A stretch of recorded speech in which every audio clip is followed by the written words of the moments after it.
Boa Boa noite, noite. Tito.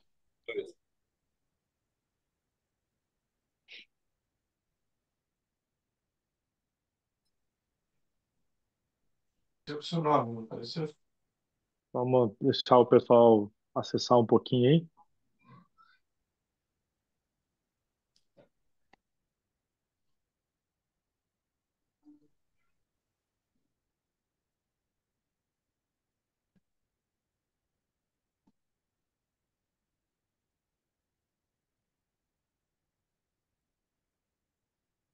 À medida que o pessoal vai se conectando, a gente vai guardando o pessoal aí para.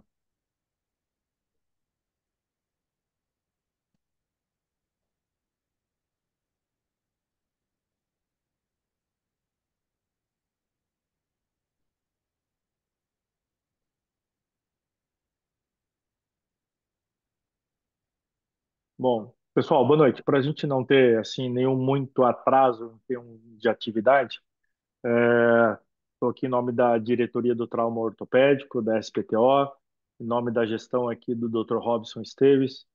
E é com muita alegria que a gente começa essa nova atividade que a SBOT vem oferecer, que é essa atividade chamada O Trauma com Vida, né? Então, a ideia dessa atividade é que a gente possa abrir espaço para os R4, para os nossos aperfeiçoados, que a gente tenha essa interatividade entre os serviços, que a gente possa estar mais próximos à entidade, à sociedade, aos seus serviços credenciados, que a gente possa dar oportunidade de voz, de palavra aos R4, que também possam estar mostrando conhecimento e mostrando as suas atividades, e principalmente que a gente possa estar interagindo entre os serviços credenciados, entre si, entre eles próprios, mostrando as suas atividades, o que cada um está fazendo em algumas especialidades, em algumas áreas de atuação, e isso fazendo com que a gente tenha uma união maior ainda em relação à sociedade para com seus membros e principalmente aos seus futuros membros, né, os nossos aperfeiçoandos aí, os nossos chamados R4, tá bem? Então, essa nossa primeira atividade, ela foi aqui apresentada desta forma, como sendo uma atividade dentro desse tema. Nós teremos ao longo do ano em torno de 10 atividades, essa é uma atividade piloto, né? O tema dessa atividade é para fratura exposta. A próxima atividade será no final do mês, dia 25 de março, e a partir destas datas, as atividades acontecerão sempre na última terça-feira do mês. Então, essa aqui agora, em função da gente poder ter maior número de atividades, que nós estamos com uma fora de calendário, para a gente também estar participando em maior número de serviços credenciados. E nessa atividade nós vamos falar sobre o trauma ortopédico e nós teremos a participação dos serviços da USP da cidade de São Paulo, nós teremos a participação do Hospital Ortopédico do Estado da Bahia e teremos também a participação do Hospital do Trabalhador de Curitiba do Paraná. Então nós teremos o R4, Alisson Fernandes Almeida e Silva, falando sobre o artigo dele da apresentação no tema.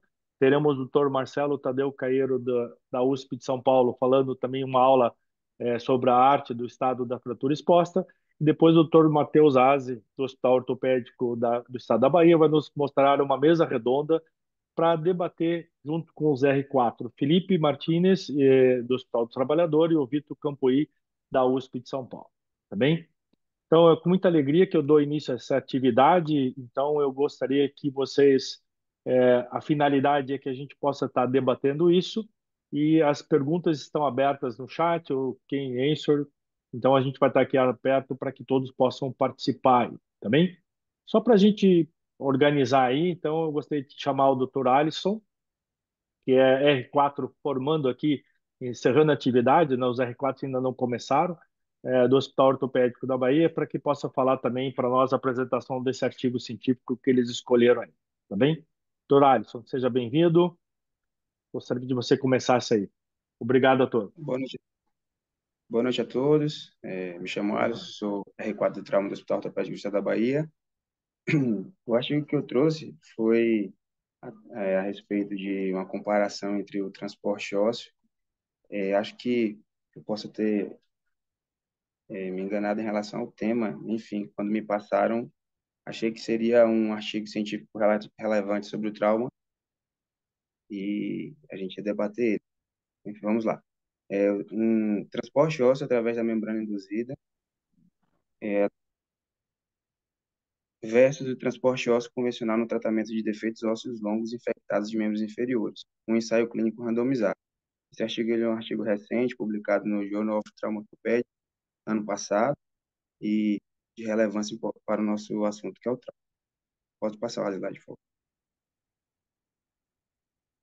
Então é isso. O tratamento desses defeitos ósseos após desvidamento, seja por um osteomielite ou pseudartrose infectada, é um grande desafio para nós ortopedistas. O transporte ósseo ele tem sido convencional, tem sido associado a complicações como recorrência de infecção, união tardia do Dock-inside e pseudartrose. Os resultados do transporte ósseo através da membrana induzida não estão bem estabelecidos em relação à recorrência das infecções e essas outras complicações listadas anteriormente. Este seria o primeiro estudo prospectivo, randomizado e controlado que compara o transporte ósseo através da membrana induzida com o transporte ósseo convencional. Pode passar. Ele é um estudo clínico prospectivo, randomizado, controlado e comparativo. Ocorreu entre janeiro de 2020 e novembro de 2022, onde 40 pacientes foram selecionados com fraturas de ossos longos não consolidadas e infectadas nos membros inferiores. Após os itens de inclusão, foram incluídos no trabalho pacientes de 18 a 60 anos com defeito ósseo femoral ou tibial, resultante de fraturas não consolidadas e infectadas. Após a aplicação dos critérios, 30 pacientes atenderam e foram incluídos no estudo. Pode passar. Foram divididos entre dois grupos. O grupo A, composto por 15 pacientes, 10 fêmurs e 5 tíbias, onde foram submetidos ao transporte através da membrana induzida. E o grupo B, outros 15 pacientes, que foram submetidos ao transporte ósseo convencional. Foram excluídos pacientes com defeitos ósseos patológicos, assépticos e traumáticos, com cirurgias reconstrutivas anteriores, defeitos de tecidos moles, insuficiência vascular e outras comorbidades médicas. Pode passar.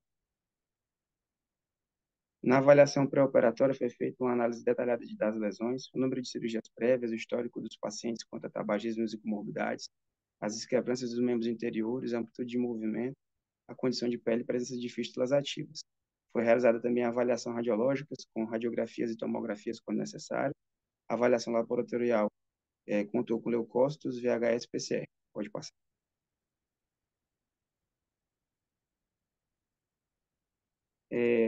Na intervenção operatória, todos os pacientes foram submetidos à retirada do material de síntese prévio, a desbridamento com ressecção dos segmentos ósseos sequestrados e infectados, e o canal medular foi reaberto. Foi utilizado também cultura, foi feita a cultura das partes moles, nesse primeiro estágio. O grupo A, que foi o da membrana induzida, passou por 2 estágios. No primeiro foi colocado um cimento espaçador com antibiótico, com vancomicina e clindamicina, mais o fixador externo. Seja ele o fixador externo de monotrilho lateral ou o Ilisaro.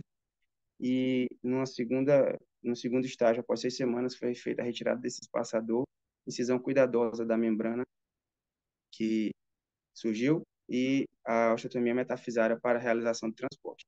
No grupo B, o transporte ósseo convencional foi realizado em uma cirurgia de único estágio. Pode passar. Todos os pacientes no acompanhamento pós-operatório receberam antibiótico empírico até o resultado das culturas. A amplitude de movimento era livre, a carga parcial de peso. O acompanhamento clínico radiológico ocorreu a cada 2 semanas até o atingir o local do encaixe e a cada mês até o final da consolidação do regenerado e a união do docksite.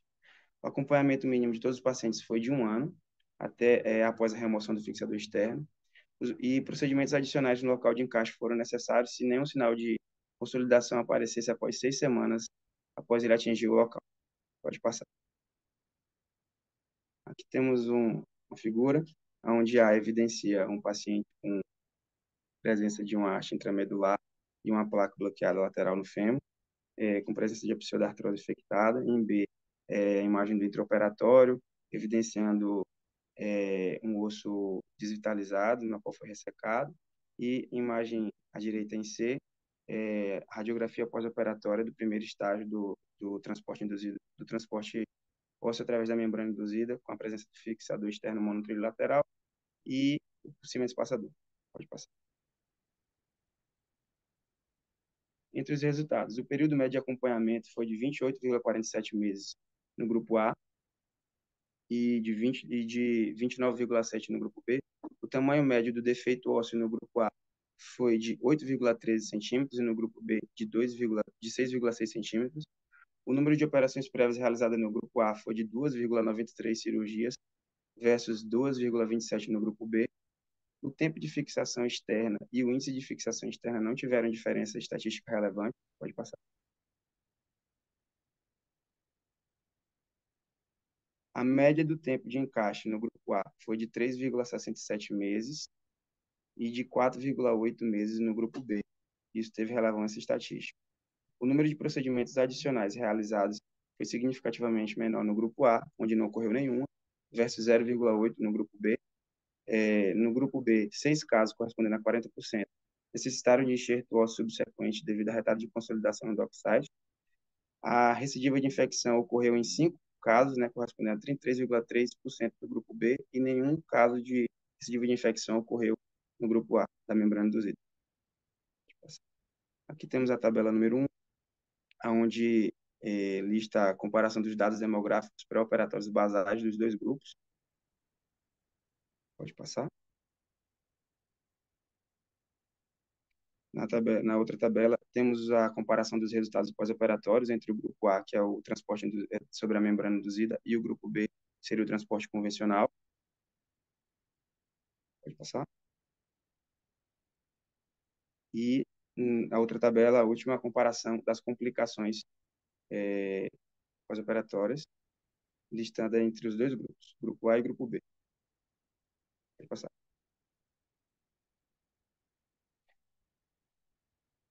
Este foi o primeiro estudo, né, prospectivo, randomizado, controlado e comparativo entre o transporte ósseo através da membrana induzida e o transporte convencional para esses tipos de fratura. O tempo de encaixe médio foi significativamente menor no grupo da membrana induzida, com menor complicações e com taxas de pseudartrose e recorrência de infecção menores. A membrana induzida, ela possui grandes propriedades biológicas, contendo células-tronco, mesenquimais, alta concentração de fatores de crescimento e colágeno, que propicia melhores resultados de consolidação e menos complicações. Pode passar. Além disso, também, a união no local de encaixe foi muito menor no grupo da membrana induzida. Apoia também o benefício que a membrana pode fornecer um ambiente mecânico melhor, interferindo fazendo com que menos partes moles adjacentes atrapalhem. O uso de espaçador com cimento antibiótico, eles vão administrar uma quantidade boa de cimento ali no local, evitando a recorrência das infecções. O tempo de fixação externa média no grupo da membrana induzida foi maior do que no grupo do transporte convencional, mas isso pode ser devido aos defeitos ósseos terem sido maiores no grupo A do que no grupo B. Pode passar. E como conclusão, o estudo mostra que o transporte através da membrana induzida apresentou união no local de encaixe significativamente mais rápido, menor incidência de complicações, como na união, o retardo de consolidação e infecção também menores do que comparado com o grupo do transporte convencional. Pode passar. Eu classifico esse artigo como um grau de recomendação B, um nível de evidência 2B.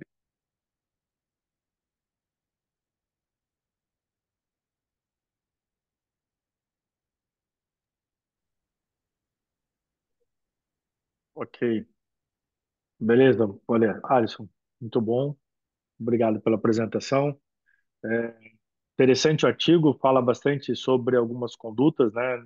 Nosso tratamento aí na realidade das fraturas expostas, a gente tinha muito conceito em algumas situações no momento imediato de colocação de enxerto, isso também aquela pele fratura que você colocava bastante enxerto e tinha algumas complicações na fase aguda, né?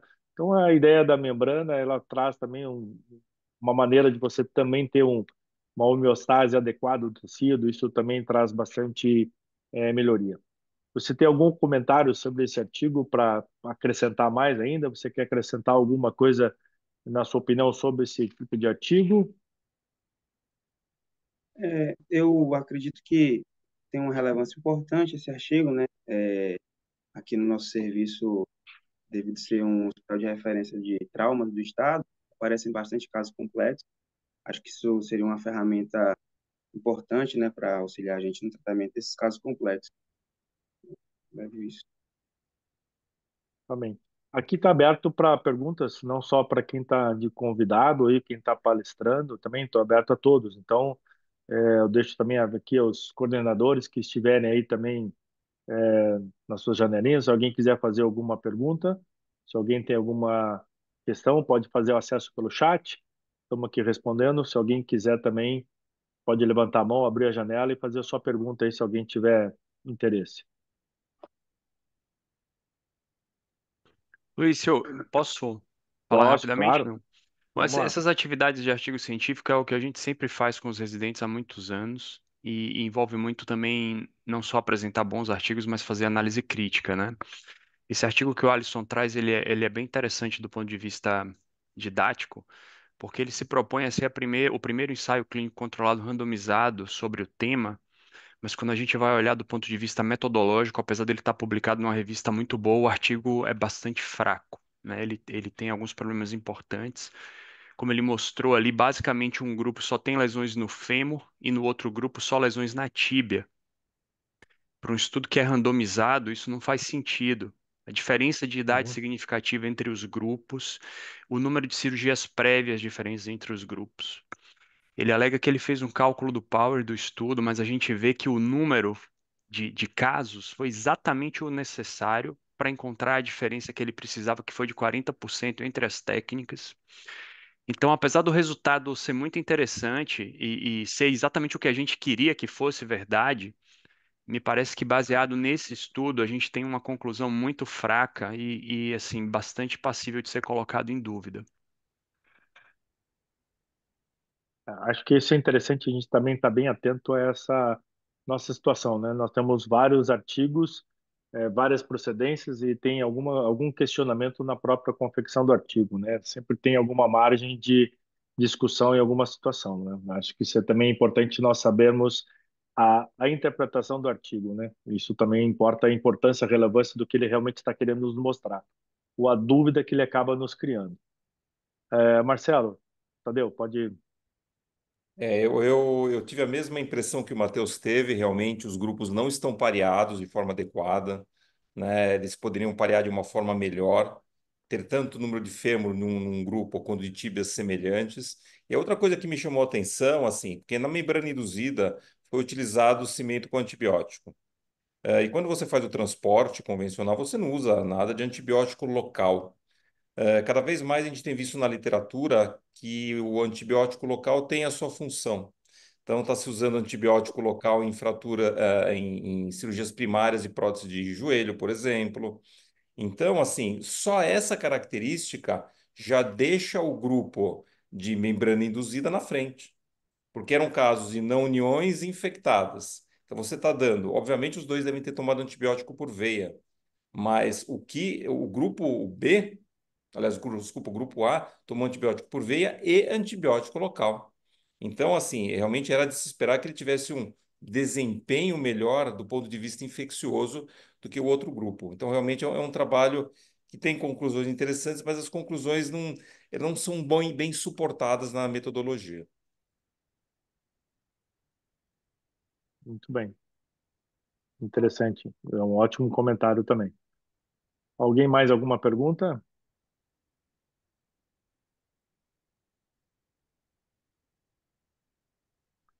Bom, acho que para a gente fechar o caso, né, o artigo na situação, a gente entende que a membrana, o transporte ósseo por membrana, induzido por membrana, tem uma função. Acho que ele é um método também muito adequado no tratamento e combate das lesões ósseas, principalmente nessas falhas maiores, no tratamento da fratura exposta.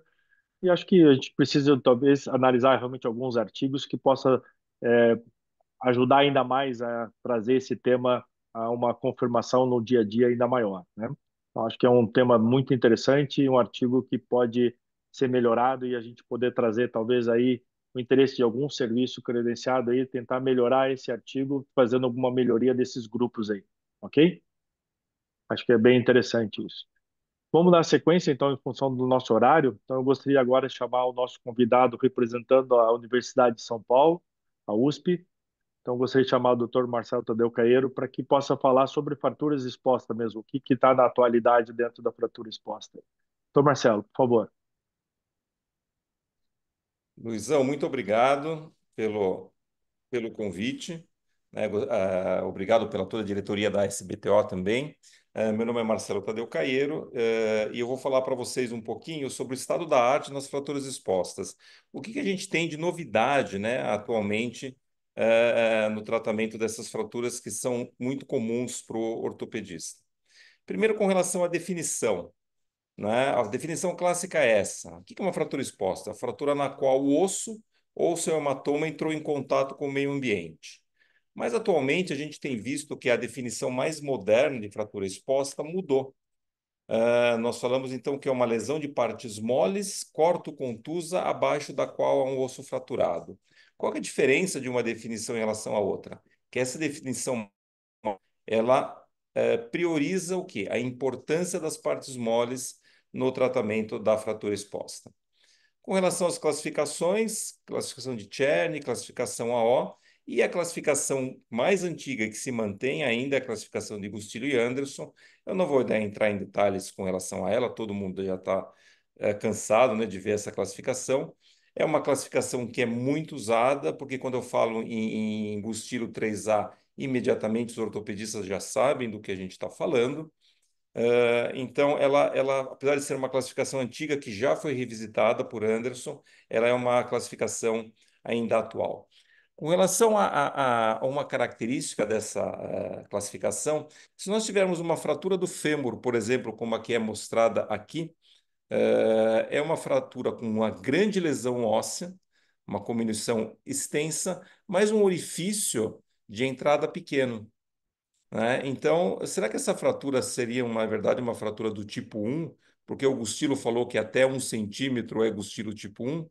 Não, né? Na fratura da diáfise do fêmur, a grande maioria das fraturas são fraturas do tipo 3, porque para que o osso consiga romper todo o envelope muscular e o envelope de gordura que dá a volta no próprio fêmur, o grau de energia tem que ser muito alto. Então, essas fraturas do fêmur, em geral, são fraturas do tipo 3, apesar de terem um orifício aparentemente pequeno, mas a lesão foi extensa. Outra característica que nós temos é que se falava antigamente que o prognóstico, obviamente, quanto maior o tempo entre o trauma e o desbridamento cirúrgico, isso daí ainda se mantém. Só que o que se falava é que até 6 horas era uma fratura potencialmente contaminada, de 6 a 12 horas potencialmente infectada e mais de 12 horas era infectada. Será que isso ainda funciona em 2025? E nós vemos que, na verdade, isso é fake, né? Esse tempo de cirurgia de até 6 horas, passou de 6 horas, está contaminado. Isso daí não é verdade, tem trabalhos que mostram isso, esse trabalho do JOT de 2021 mostra isso, que mais importante do que essas 6 horas é como você faz o debridamento. Então, esse trabalho mostra, aqui vocês conseguem ver do lado esquerdo da apresentação, que a taxa de infecção entre casos que foram operados com mais de 6 horas e casos que foram operados com menos de 6 horas é um pouquinho maior do lado maior que 6 horas, mas não é estatisticamente significativo, né? Então, isso daí faz cair por terra essa história das 6 horas. Lembrando que, independentemente do tempo, 6, 8, 10, 12 horas de exposição, é fundamental fazer uma boa lavagem e o bom desbridamento.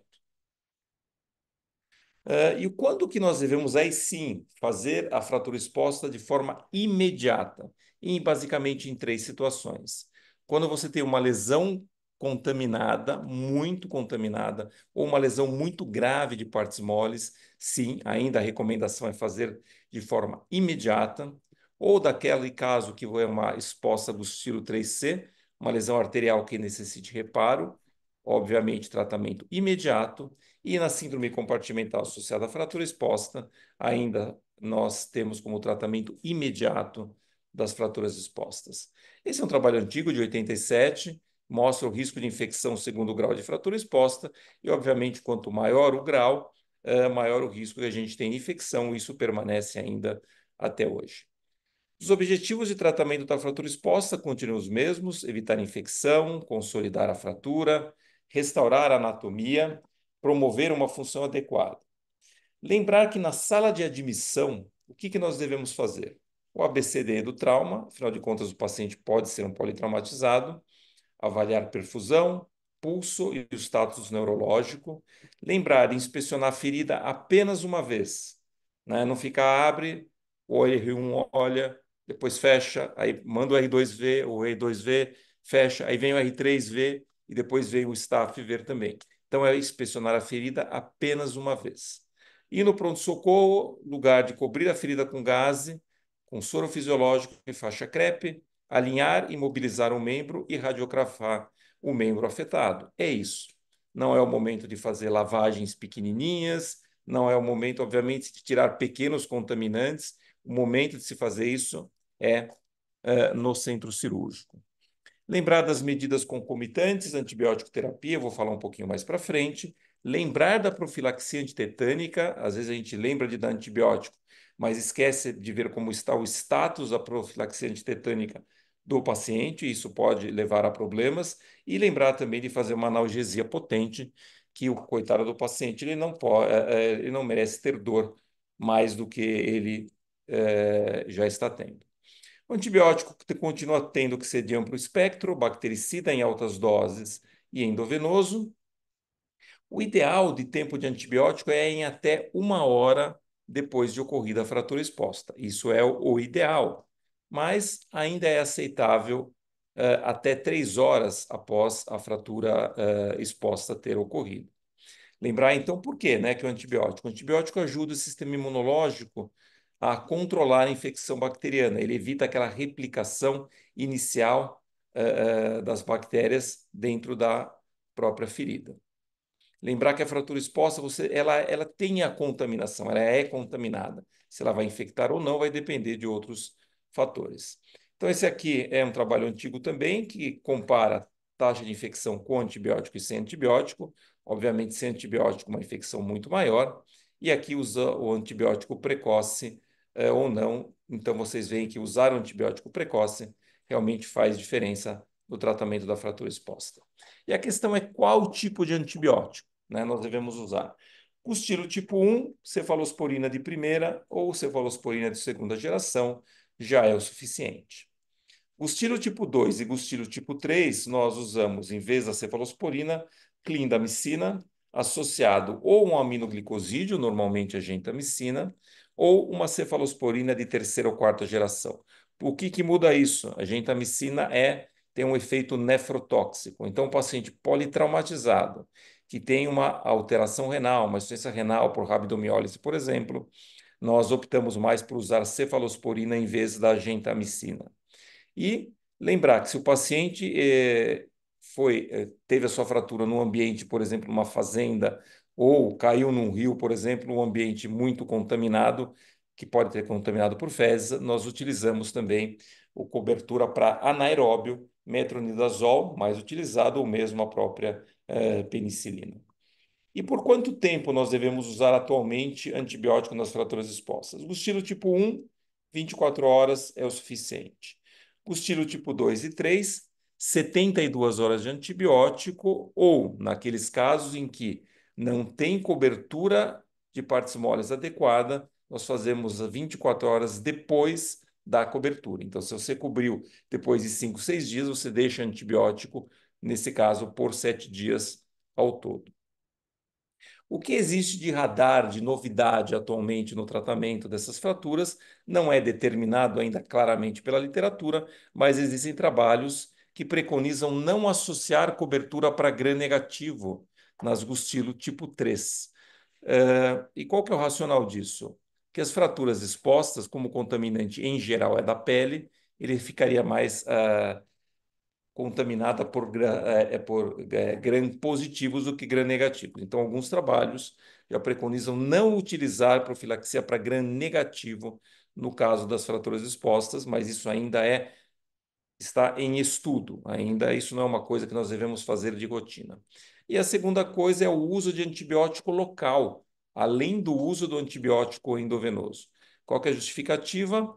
Que nós temos um desarranjo circulatório local, ou seja, o antibiótico que eu vou dar vai atingir uma baixa concentração e eu consigo uma alta concentração local com antibiótico jogado diretamente no local, com uma ação bactericida e, a princípio, evitando a formação do biofilme.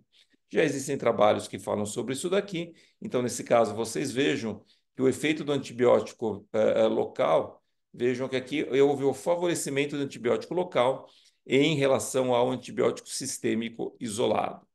Então, esse trabalho mostra que, como conclusão, existe sim uma vantagem no uso de antibiótico local, associado, obviamente, a antibiótico endovenoso. Mas isso também ainda é motivo de estudo, mas pode, no futuro, vir a ser a nossa prática.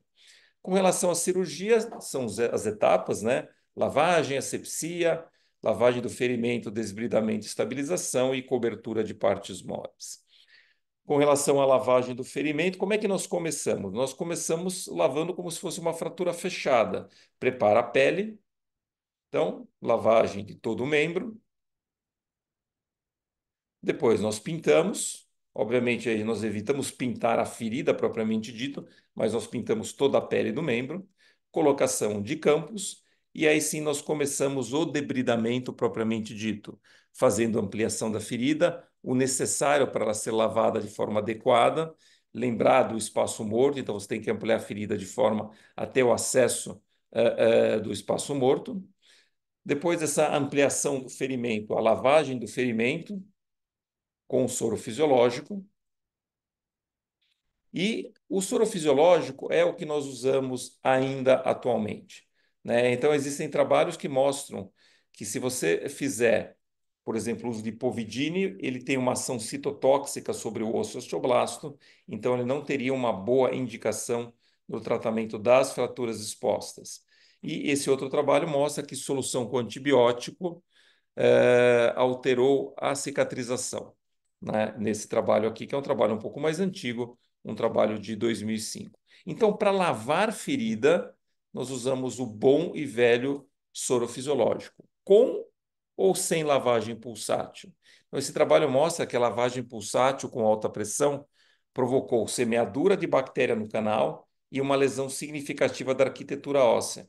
Então, não está indicada a utilização de lavagem através de pulse de lavagem ou de pressão aumentada. Então, é o bom e velho soro fisiológico, jogado com a mão mesmo, manual, sem alta pressão, que é utilizado para fazer a lavagem do ferimento. Com relação ao debridamento, objetivo retirar contaminantes, retirar tecidos não viáveis, reduzir bactérias e criar uma ferida limpa. O debridamento começa pela pele, então toda aquela pele necrótica ou toda aquela pele muito contaminada deve ser retirada da ferida. O músculo, que é basicamente o maior causador de perpetuação de infecção, é necrose muscular. Então, o músculo tem que ser bem debridado, lembrar dos critérios de Scully, contratilidade, consistência, capacidade de sangramento e coloração. Lembrando que a consistência e a capacidade de sangrar do músculo são mais importantes do que a contratilidade e coloração para avaliação se o músculo está ou não viável. Então, uma das coisas que nós podemos fazer é pinçar o músculo com uma pinça sem dente e ver se o músculo contrai ou não. Se ele contrai, sinal que ele está viável. Se ele não contrai, nós podemos achar que ele está já em situação de necrose e deve ser retirado. Depois de feito tudo isso, né, de fazer a lavagem, o debridamento, nós tiramos os campos, trocamos os campos, o paramento da equipe cirúrgica também é trocada, a ferida é pintada de novo, e aí sim nós começamos a fazer o tratamento, quer seja definitivo, como a estabilização definitiva da fratura, ou a utilização do fixador externo. Mas é importante a estabilização da fratura, quer seja com a osteossíntese primária imediata ou o próprio fixador externo. Obviamente, a fixação interna imediata, quer seja com haste, quer seja com placa ou com algum outro tipo de fixação interna, permite uma melhor estabilização, menos infecção e uma melhora da função. Então, quando nós tivermos a possibilidade e a ferida assim o permitir, o ideal é que seja feito a fixação imediata das fraturas expostas até a 3A. Existem trabalhos que fazem, que permitem também que você faça na 3B, alguns até na 3C, mas o clássico ainda é até a 3A. Nós devemos fixar de forma imediata as fraturas expostas, como nesse caso. Isso permite, então, uma evolução adequada do paciente. Já aqueles pacientes que estão graves, os politraumatizados, ou os pacientes que têm uma lesão de partes moles grave, esse paciente sim é candidato à fixação externa e não à osteossíntese imediata. Com relação ao fechamento da ferida, né? Quando nós devemos fechar agudamente a ferida? Se o início do tratamento foi menor que 12 horas, se o paciente não tem perda cutânea, se a contaminação local é baixa, se você confia no seu debridamento e se não há dano vascular, lesão importante de vaso, você pode e deve fazer o fechamento primário imediato. Mas naqueles casos em que é um trauma de alta energia, contaminação intensa e perda cutânea, obviamente nós não devemos tentar fechar na marra a ferida, por isso acaba causando mais necrose, mais perda de pele e aumenta o risco de infecção. E aí, nesse caso, quando a ferida fica aberta, obviamente colocamos o fixador externo. Temos duas possibilidades que eu vou falar mais para frente de como fazer o controle dessa ferida aberta. Lembrar do second look, da revisão cirúrgica em 24 a 48 horas, para avaliar se nós temos mais necrose muscular que deva ser debridada. Então, esse caso aqui, por exemplo, era uma fratura exposta do tipo 3B, aqui a rotação do retalho de solear e o retalho rodado, então, para cobrir o defeito da tíbia. E aí foi feita a osteossíntese no mesmo tempo, o que nós chamamos de fix and flap, que é uma possibilidade bastante interessante, que foi preconizado por Godina, e isso daí pode ser feito com resultados adequados. Quando nós não temos essa condição de fazer, de rodar o retalho, nós podemos lançar mão da terapia de pressão negativa, ajuda bastante a selar, a vedar a ferida, diminui o risco de infecção, estimula a formação de tecido de granulação, e isso ajuda depois no próprio fechamento da própria ferida. Então, com relação às mensagens, né, importantes dessa aula, lembrar do tempo. Tempo é importante, mas a qualidade do debridamento é muito mais importante do tempo. Então, cai essa história de até 6 horas fazer o debridamento. Lembrar o que o Gustilo 1 e o Gustilo tipo 2, né, menor até 24 horas, você ainda pode, tudo bem você fazer o debridamento. No Gustilo 3, sim, aí você tem que fazer o debridamento mais rápido. E o tratamento imediato naquelas graves lesões, muita contaminação, síndrome compartimental e lesão arterial. Antibiótico, de preferência em 1 hora depois da fratura exposta, não mais do que 3 horas. Gustilo tipo 1, monoterapia, cefalosporina de primeira ou segunda geração. Gustilo 2 e 3, antibiótico terapia combinada. Meio rural, meio fecal, associar penicilina ou metronidazol. Gustilo tipo 1, 24 horas, 2 e 3, 72 horas, ou até 24 horas depois da cobertura de partes moles. Lavagem, só com soro fisiológico, retirar todo o contaminante, todo o tecido necrótico muito contaminado. O fechamento primário é recomendável, se for possível. E na fratura exposta tipo 3B, você pode lançar mão ou do retalho imediato, ou de curativo de pressão negativa e cobrir de preferência em 72 horas. Obrigado, Marcelo. Boa apresentação. Acho que tema bem interessante e tópicos bem relembrados por você aí. Acho que o que a gente tem hoje mais em voga, o mais comentado, realmente é o uso do antibiótico tópico, né? Então, isso que cada vez vem sendo debatido. A gente tinha essa dificuldade no início, nos trabalhos mais antigos, com relação à citotoxicidade do antibiótico em relação à cicatrização da ferida, mas hoje tem visto que Alguns trabalhos têm mostrado que não tem mais tanta alteração como isso, né? Acho que essa é a maior novidade, né? Esse uso do antibiótico tópico tem sido cada vez mais evidente ou mais focado no resultado aí, né? E lembrando que assim, lembrar que não dá para colocar antibiótico no meio do soro. Você lava com soro fisiológico, debrida, e aí você pode usar o antibiótico tópico. Quer seja vancomicina ou algum outro tipo de antibiótico. O tipo de carreador também, isso pode ser discutido, se você vai usar alguma coisa que faça o carreamento ou você joga direto o antibiótico no local. Então, isso ainda existe um pouco de discussão na literatura sobre a melhor forma de colocar o antibiótico na ferida. Mas a tendência dos trabalhos realmente é mostrar que antibiótico tópico, sim, faz diferença no tratamento das fraturas expostas, Muito principalmente as bom. mais graves. Excelente. Bem lembrado em termos do tema aí. Então, ótimo. Vamos dar sequência para que a gente possa estar dentro do horário e permitir que o Matheus tenha tempo suficiente para uma discussão aí, tá bem? E aí, algumas perguntas que estão sendo formuladas, a gente vai tentar colocá-las na mesa redonda. Tá bem, Marcelo? Muito obrigado pela sua apresentação, muito obrigado pela Obrigado. participação. Eu chamaria então o Matheus Aze para debater, moderar essa mesa de fratura exposta aí com os nossos R4. Por favor, Matheus. Bom, saudações aí de Salvador, Bahia, para os mais de 130 participantes que estão online. Parabéns à sociedade. É, Só para contextualizar, o nosso programa de treinamento em trauma ortopédico do Hospital Ortopédico do Estado da Bahia e do Hospital do Subúrbio são duas instituições estaduais com gestão privada. Esse programa é o único disponível aqui no estado.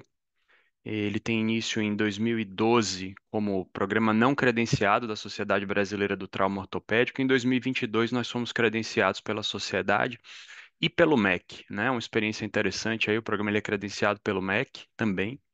E nesse período aí já foram formados mais de 20 médicos especialistas em trauma ortopédico, que acabou sendo um grande berço para o crescimento da sociedade aqui dentro do estado. Então hoje a gente tem muitos membros da sociedade aqui no estado que foram ex-residentes desse programa. E eu acho que foi muito acertada essa decisão da sociedade de trazer esse fórum para os programas de treinamento em trauma ortopédico estarem convivendo e discutindo. Vai estar comigo o Vitor e o Felipe. Vitor e Felipe, vocês querem se apresentar, não? Com certeza, boa noite, tudo bem? Eu me chamo Vitor, eu sou R4, terminando agora R4 de trauma na USP, em São Paulo. Boa noite, sou o Felipe, estou terminando aqui o R4 no Hospital Trabalhador em Curitiba. Joia. Como eu imaginei que o Marcelo ia cobrir muito bem o tema da fratura exposta, eu tentei trazer uma situação um pouquinho diferente da fratura exposta, que na nossa realidade aqui é algo muito comum.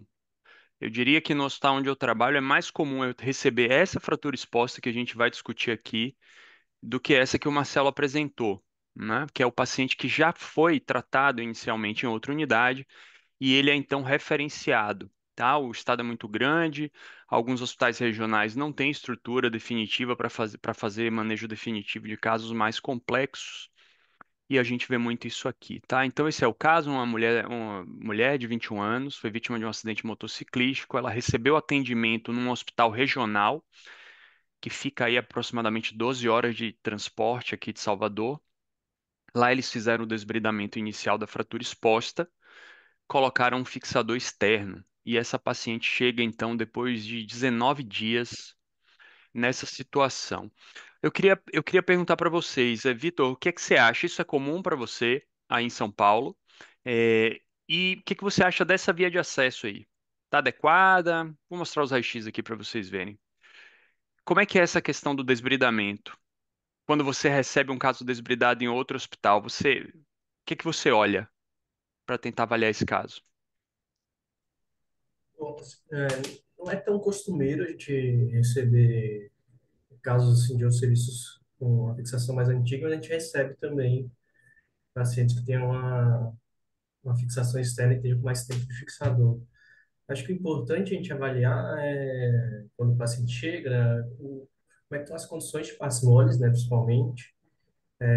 O posicionamento do fixador, estamos pensando aí no tratamento definitivo, então, se esse posicionamento do fixador vai atrapalhar na minha fixação, se invadiu ali a minha via de acesso, ver se não tem sinais de infecção também, né? Importante na conversão para pensar no tratamento definitivo. Felipe, como é para você no Paraná? Chega muito esse tipo de caso? Aqui no nosso serviço chega assim, doutor. Como ele é referência do trauma aqui no estado, então a gente recebe muito encaminhamento de trauma de alta complexidade. Então é comum chegar assim pra gente. E o que é melhor para você? Começar do zero ou já receber assim pré-pronto? Parece mais fácil, né? Não, é melhor começar do zero. Por quê? Por que você acha que é melhor começar do zero? Ah, porque daí a gente tem um caso, a gente consegue pegar o caso por inteiro, né? Ver realmente o que que aconteceu, a situação, né, do caso. Quando pega o caso já fixado, assim, geralmente a gente não gosta muito, né? Já acha um pouco mais complexo. Ainda mais depois de tantos dias, né? 19 dias. Exato, exato. Bom, eu listei aqui para vocês os problemas que a gente tem nesse caso, tá? Então, já tem 19 dias de fixação externa, desbridado em outro hospital, não veio nenhuma descrição importante do que foi feito lá. O paciente estava em antibiótico terapia de largo espectro nesse período, e esse fixador está na posição também por 19 dias, né? E aí, essas são as minhas perguntas para vocês, tá? Para a gente começar a discussão. Vocês consideram adequado a gente seguir para o tratamento definitivo com fixação interna logo? Quem optaria por fazer tratamento definitivo com fixação externa, considerando todas essas circunstâncias? Ou se vocês optariam por um tratamento estagiado? Vitor, você quer começar, não? Fazendo as suas considerações? Assim, nesse caso eu pensaria em fazer o tratamento estagiado, né? Pensaria em primeiro momento, tirar esse fixador, esperar alguns dias, né, em uma semana, para depois pensar no tratamento definitivo. Não faria um tratamento direto, não, retirando o fixador, como estagiário. E o que é que te faz considerar? Porque a gente discutiu ali, vocês viram a ferida, né? Não tem aspecto infeccioso, a perna não está hiperemiada, o laboratório está normal, eu diria que o laboratório está adequado para um paciente que teve um trauma dessa magnitude. Por que que você não considera fazer fixação definitiva nesse momento aí? Me preocupa o tempo da fixação e a colonização e possibilidade de infecção por causa dos pinos de chance. Eu acho que esse seria o meu principal pensamento de fazer o tratamento estagiário.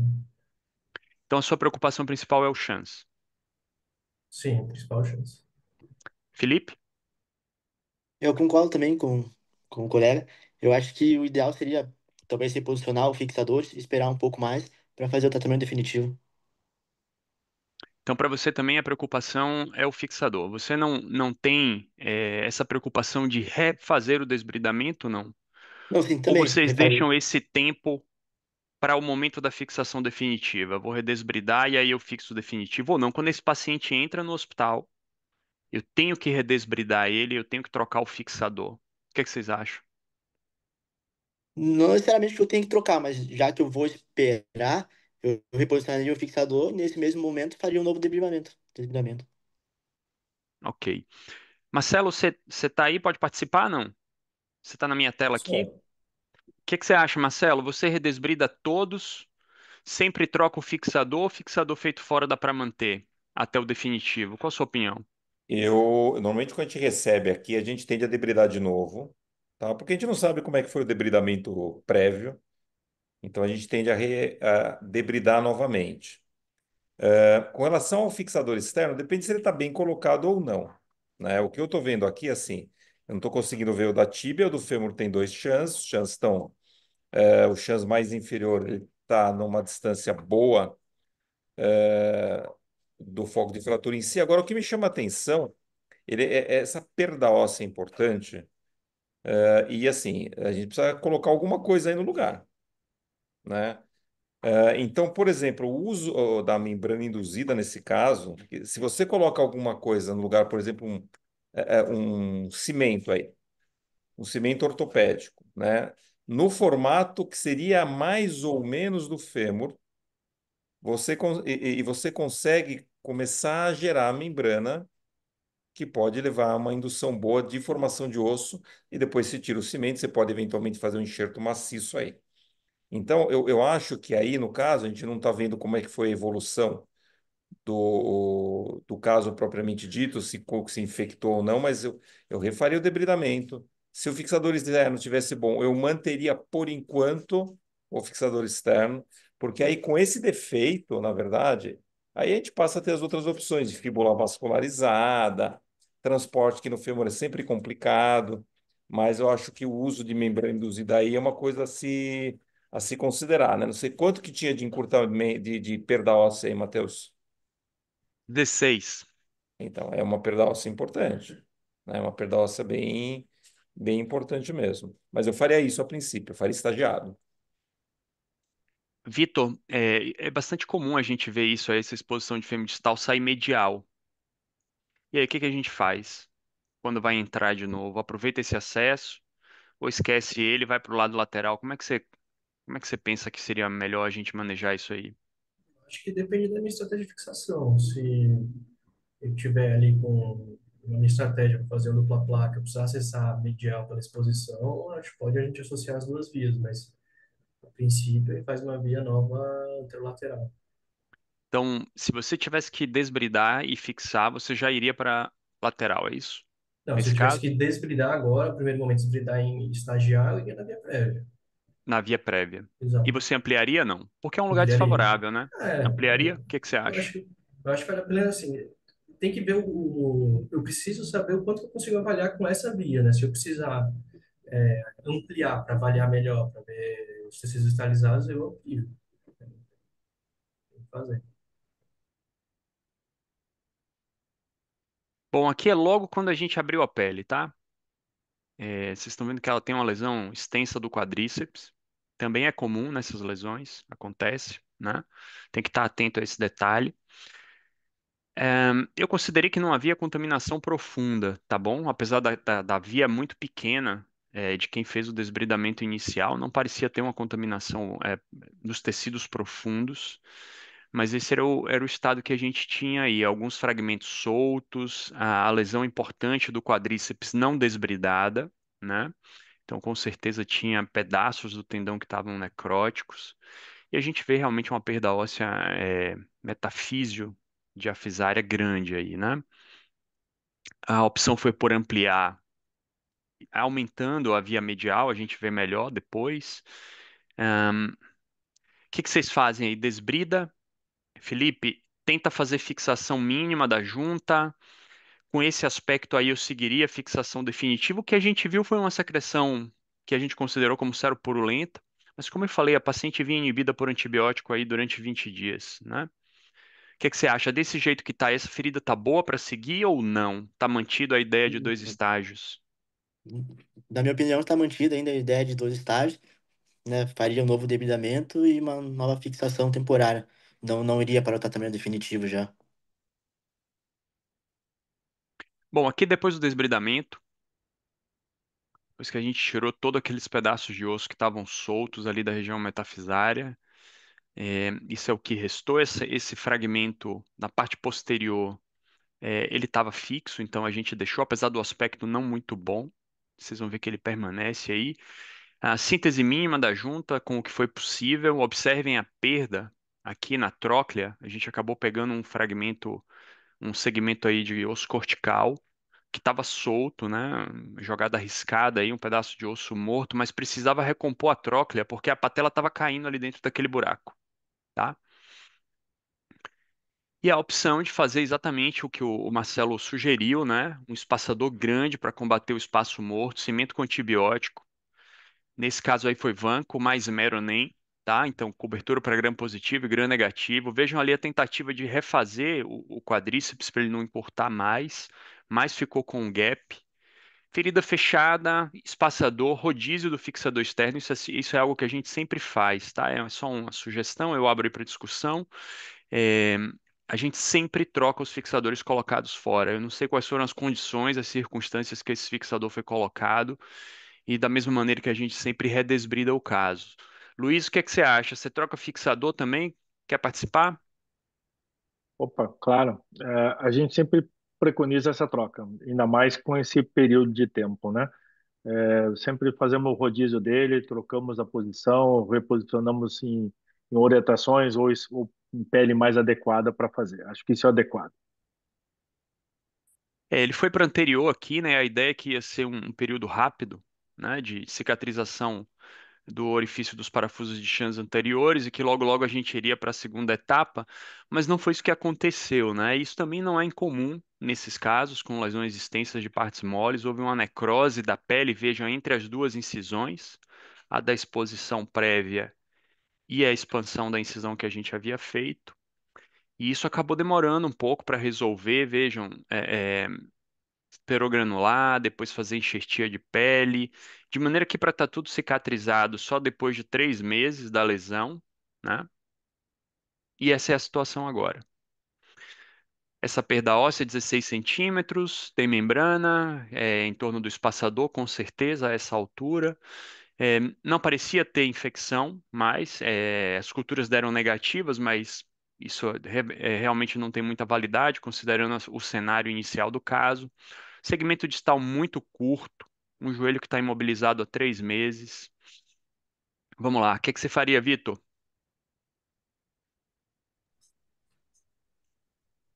Ó, pensando se na enxertia maciça, a gente tem esse bloco curto distal, né? Nossa fixação. Talvez, pensando, acho que um fixador externo mesmo, acho que seria o ideal.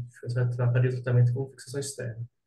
Então você Enxertia faria maciça. transporte, é isso? Transporte ósseo. Transporte ósseo. Circular Acho que o transporte ou ósseo circular linear? ou monorail. Monorail acho que poderia caber também. E como é que seria fixar ele aí distal? Ah, não, o bloco é muito curto. Você manteria o fixador definitivo, então, né? Fixador, transporte, fixador externo. Ok. Uhum. Felipe, quer falar? Eu concordo também, eu acho que o ideal nesse caso é um caso difícil, né? Mas com o fixador circular talvez seria uma boa opção para tentar fazer o alongamento depois já também. Luiz? É, eu não sei se uma área tão grande assim a gente não teria maior dificuldade, né? A gente está tentando uma membrana aí, mas eu não sei se eu não complementaria essa região com um enxerto vascularizado. Talvez eu levaria uma fíbula vascularizada para tentar dar um pouquinho mais de estrutura a essa membrana que você está tentando fazer aí, enxertia óssea. Seria minha opção. Marcelo? Então, eu acho que a gente tem algumas possibilidades aí, desde as possibilidades mais ortodoxas e mais heterodoxas aí. O que eu faria aí é mais ou menos o que o Luizão faria. Fíbula, se tivesse, né? Microcirurgião, fíbula vascularizada, mais enxertia maciça. Uma coisa que dá para fazer é dupla fíbula. Isso dá mais estabilidade para a montagem, mas dá muito mais trabalho, porque você tem que tirar as duas fíbulas do paciente. Então, eu faria uma fíbula única, com enxertia maciça, aproveitando que já tem a membrana induzida. Isso é uma possibilidade. Outras possibilidades que dá para você fazer é utilizar banco de tecidos aí, né? Você tirar esse cimento, colocar banco de tecidos e um fêmur de banco, e fixar o fêmur de banco no que sobrou do fêmur residual do paciente, é uma outra possibilidade. Eu acho que o transporte de 16 centímetros no fêmur ainda é bem complicado de você conseguir um alinhamento adequado.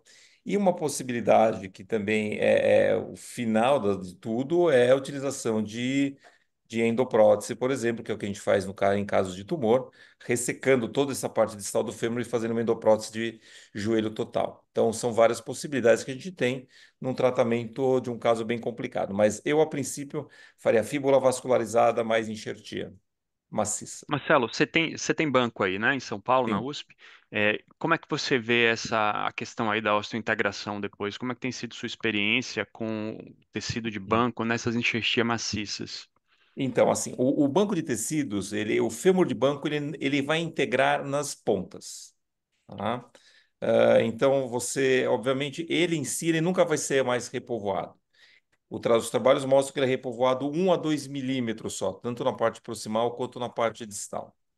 O que a gente tem visto em tumor, é interessante isso, que quando a gente usa banco de tecidos, o princípio de estabilidade tem que ser absoluta, porque senão você não consegue osteointegrar.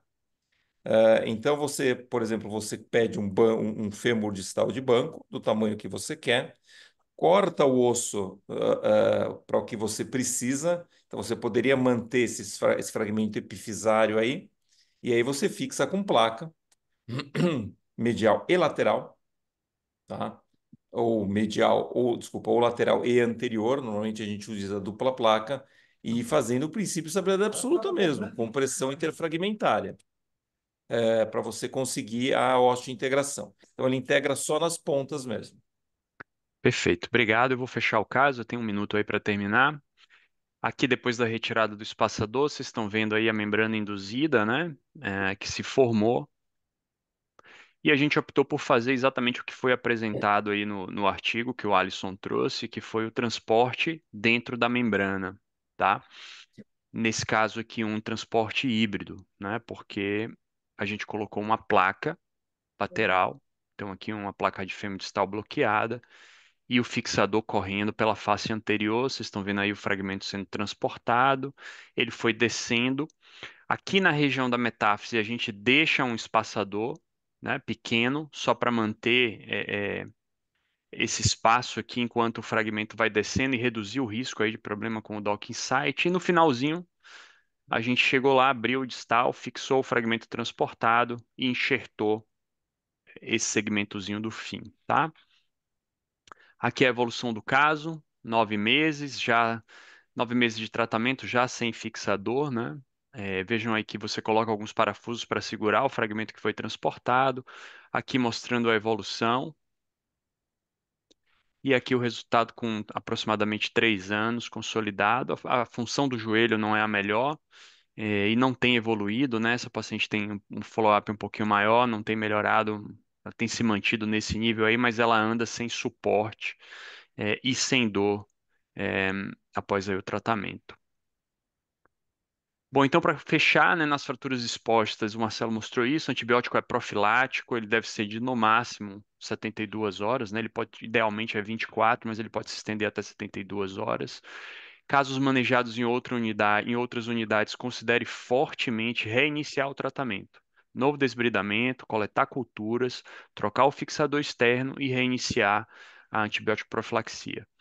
E para esses casos mais complexos, o tratamento estagiado nunca é uma má ideia. Você tem espaço para pensar direito, planejar bem, providenciar recursos excepcionais, como foi nesse caso aí. Muito obrigado. Obrigado, Matheus. Excelente apresentação, um caso muito interessante. Acho que essa é a ideia, você ter diversidade, várias formas de tratamento. O Marcelo colocou isso também. A situação do osso estruturado, a possibilidade de transporte, enxertia no vascularizado com a membrana. Então, existe várias formas de a gente poder fazer, associar o encurtamento em algumas situações com o transporte. Então, você ter essa possibilidade para conseguir fechamento de partes moles. Então, isso também é uma forma interessante aí de a gente poder fazer o tratamento disso, tá? Bom, acho que para a gente ter um encerramento, eu acho que é bem interessante a atividade, acho que mostrou a possibilidade do CR4 estarem participando, a discussão de artigo, validação de alguns artigos científicos, ver o que tem de novidade no tema que está sendo discutido e finalizarmos com uma mesa redonda e debatermos esses casos, são bem interessantes, e aí a gente acaba consolidando essa mensagem de integração, de participação, essa interatividade aí. Nós tentamos responder a maior parte das perguntas dentro do chat, acho que são perguntas interessantes, também fizeram boas perguntas, e a ideia é de que a gente possa trazer sempre maior interatividade dentro dessa atividade. Então, eu convido a vocês que também na próxima atividade a gente esteja aberto a ter essa discussão, e mesmo dos palestrantes, das pessoas demais, coordenadores de serviços, possam estar também emitindo sua opinião, tá bem?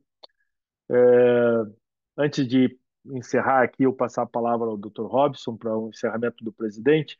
Então, eu deixo aqui a ideia para que vocês possam estar relembrando. Nós vamos estar fazendo novos convites. A próxima atividade Ela acontecerá no dia 25 de março, na próxima terça-feira, e nós vamos ter o tema de fratura de úmero proximal, tá?